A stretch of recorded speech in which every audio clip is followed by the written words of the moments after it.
आज हम बात करने जा रहे हैं एक 27 साल की लड़की के बारे में।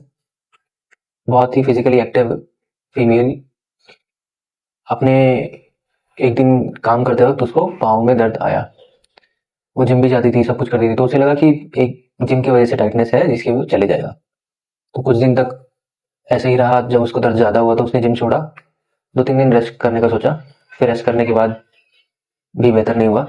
तो एक दिन अचानक से उसको सुबह उठते वक्त इतना दर्द आया कि वो उठ भी नहीं पाई। नमस्कार, मेरा नाम है डॉक्टर पवन, फिजियोथेरेपिस्ट। आज हम बात करेंगे sciatica के बारे में। sciatica क्या होता है कि हमारी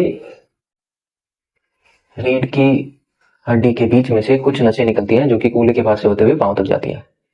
जब ये नस दबती है तब हमें इस प्रकार की कुछ समस्याएं मिलती हैं कि चलने में दिक्कत आती है, बैठने में दिक्कत आती है, दर्द कूल्हे के आसपास रहता है, कूल्हे से नीचे की तरफ जाता है, पाँव उठाने में दिक्कत आती है, इस प्रकार की परेशानियां मिलती हैं। तो आप जानते हैं इसके सबसे कॉमन कॉजेस क्या होते हैं। पहला कॉज होता है कि प्रोलॉन्ग सेटिंग, सबसे मतलब बहुत देर तक एक ही पोस्चर में बैठे रहना। दूसरा होता है पोस्चरल इश्यूज। तीसरा होता है स्पाइनल स्टेनोसिस। स्पाइनल स्टेनोसिस होता है कि जब इस स्पाइन के बीच में एक कैनाल होता है, उसका एक डायमीटर होता है जिसके अंदर से नर्व्स पास करती हैं, नर्व के बंडल्स पास करते हैं। जब उसका डायमीटर छोटा हो जाता है तब नर्व कंप्रेस करती है, वो परेशानी होती है स्पाइनल स्टेनोसिस। स्लिप डिस्क की वजह से होता है। कई बार प्रेगनेंसी में के बाद जब मसल्स वीक होती हैं, उनको मजबूत नहीं किया जाता, उसकी वजह से भी ये दिक्कत आती है।